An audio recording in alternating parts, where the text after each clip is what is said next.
Tumayo po ang lahat at tayo makiisa sa Eucharistikong pagdiriwang na pamumunuan ng ating kura paroko, Reverendo Padre Douglas D. Badong.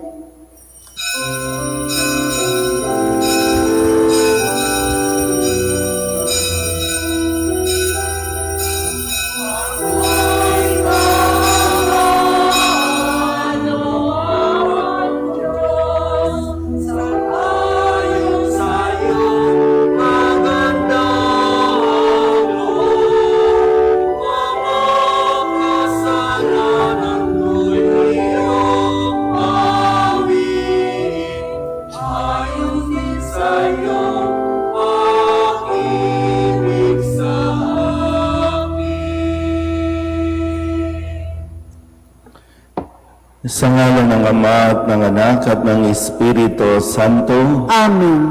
Ang pagpapala ng ating Panginoong Hesukristo, ang pag-ibig ng Diyos Ama, at ang pakikipagkaisa ng Espiritu Santo naway sa inyong lahat. At sumaiyo rin.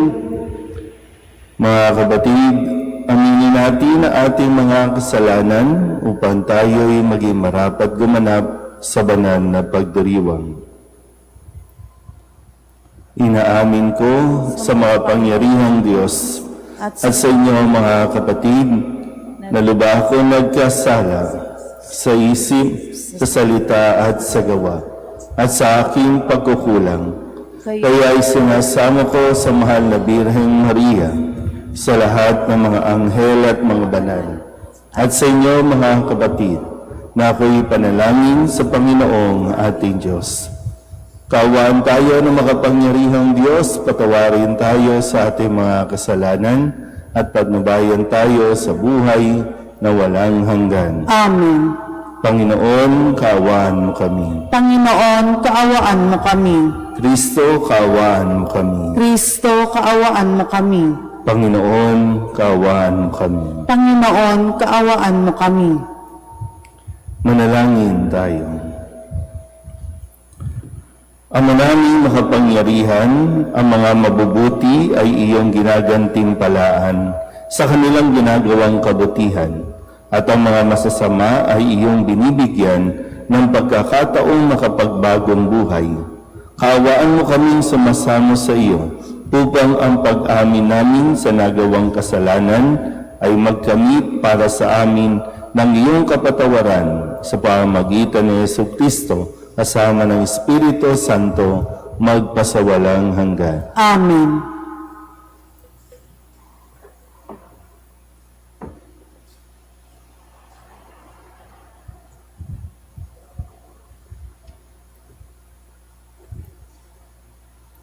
Pagbasa mula sa aklat ni Propeta Isaías.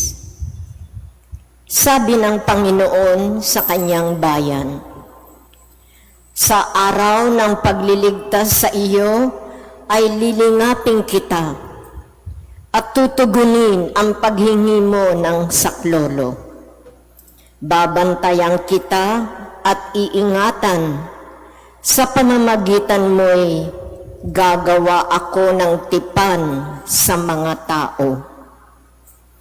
Ibabalik kita sa sariling lupain na ngayon ay walang kaayusan. Palalayain ko ang nasa bilangguan at bibigyan ng liwanag ang nasa kadiliman. Sila'y matutulad sa mga tupang nanginginain sa magandang pastulan. Hindi sila magugutom ni mauuhaw. Hindi rin daranas ng matinding init ng sikat ng araw at sa disyerto. Sapagkat papatnubayan sila noong isa na nagmamahal sa kanila. Sila'y ihahatid niya sa bukal ng tubig. Gagawa ako ng lansangan sa gitna ng mga bundok, at ako'y maghahanda ng daan para siyang daanan ng aking bayan. Darating ang bayan ko buhat sa malayo mula sa hilaga at sa kanluran, gayon din sa Sevene sa timog. Kalangitay umawit ka, lupa, ikaw ay magalak, gayon din ang mga bundok, pagkat inaaliw ng Panginoon ang kanyang hinirang. Sa gitna ng hirap ay kinahabagan.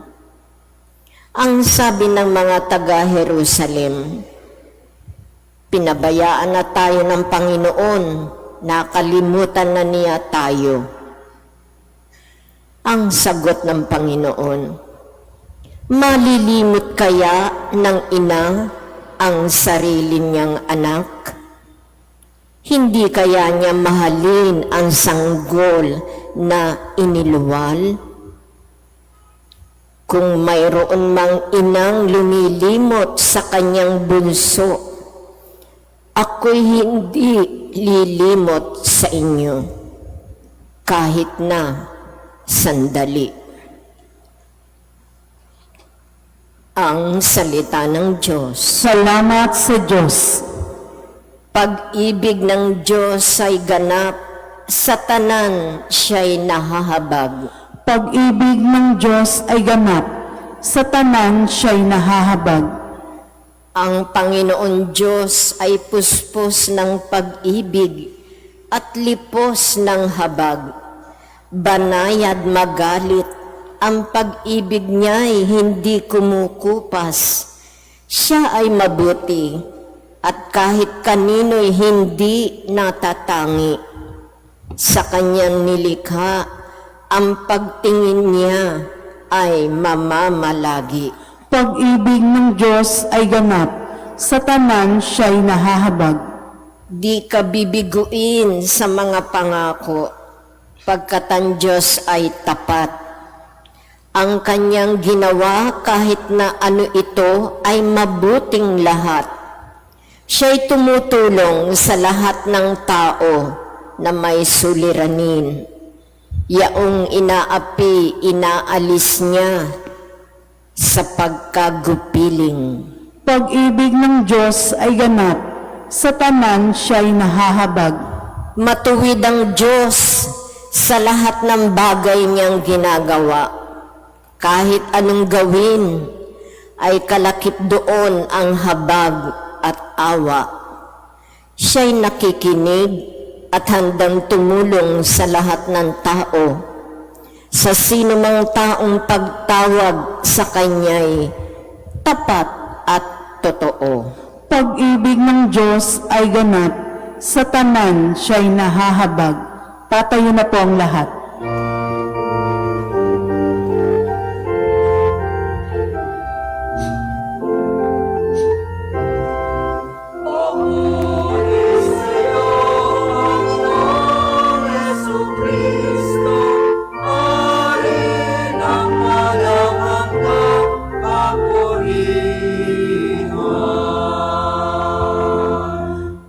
Pagkabuhay, ako't buhay, nabubuhay na sino mang ako'y pinananaligan, ay di mapapanaigan ng kamatayan kailanman.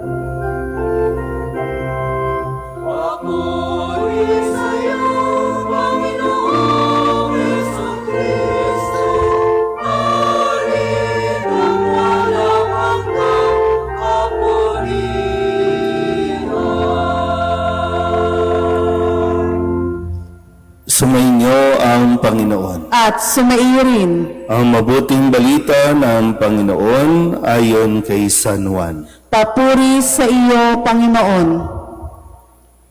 Noong panahong iyon, sinabi ni Jesus sa mga Hudyo, ang aking amay patuloy sa paggawa, at gayon din ako.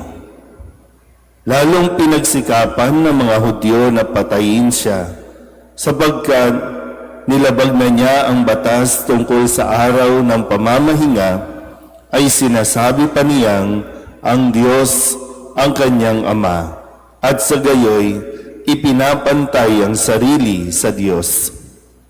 Kaya't sinabi sa kanila ni Jesus, dapat ninyong malaman